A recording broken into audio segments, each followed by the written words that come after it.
Hey, what's going on, everyone? It's Kyle Henderson of BamaInsider.com coming to you from Tuscaloosa, Alabama. I hope everyone is staying safe, and most importantly, I hope you're staying healthy.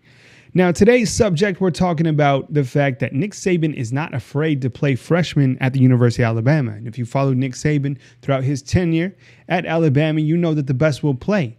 And Nick Saban is not afraid to not only play freshmen on college football Saturdays, he will start freshmen on college football Saturdays. And we saw that a lot last year, right? We're going to dig through the numbers a little bit. We're going to talk about guys who played not only last year, talk about some guys who could potentially play this season as true freshmen. Now, think about this, by the numbers real quick.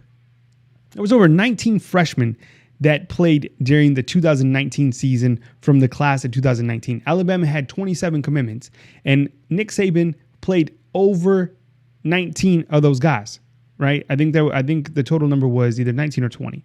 Either way, that's phenomenal to be able to come to Alabama and play as a true freshman. Now, of course, the new NCAA redshirt rule that allows a college program to play a freshman 4 games and still save his redshirt, that plays a big role in it.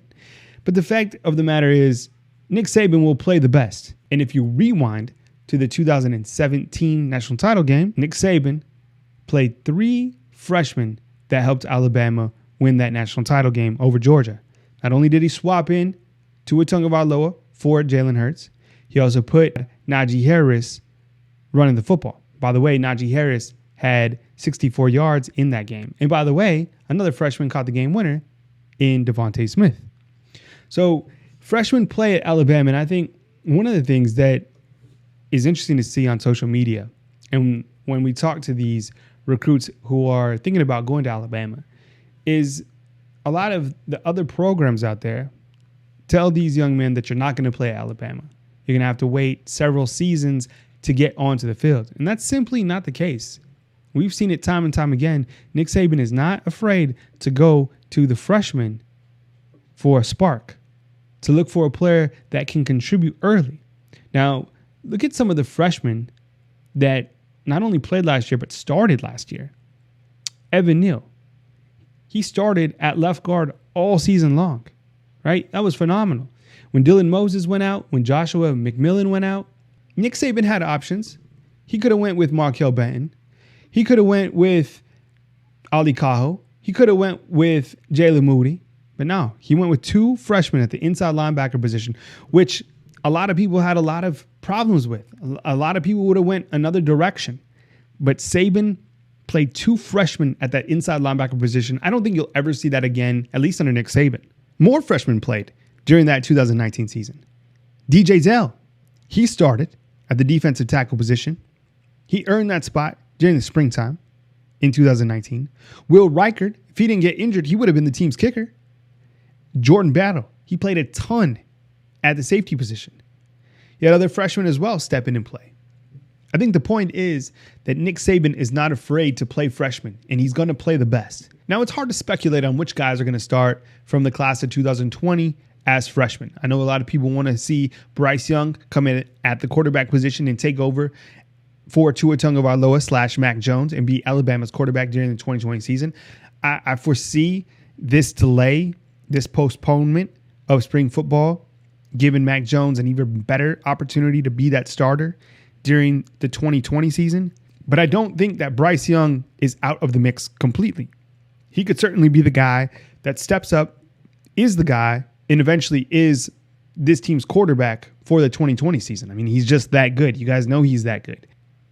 I always like the fact that, these guys get here, these early enrollees, they get here in January, and, they can take part in the 4th quarter program, which takes place in January, February, March. And then they have spring football. So you have spring football in March and April. And then, they're doing things by themselves in May, June, and July.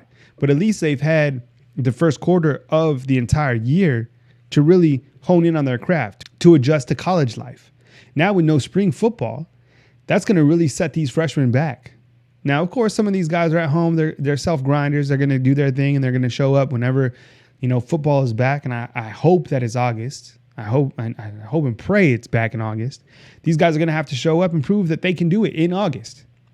They're not going to have that springtime for the coaches to evaluate and make the calls. So this year we could see a step back in freshman playing, not because of a talent standpoint. I just think that these guys, they're missing out on spring football.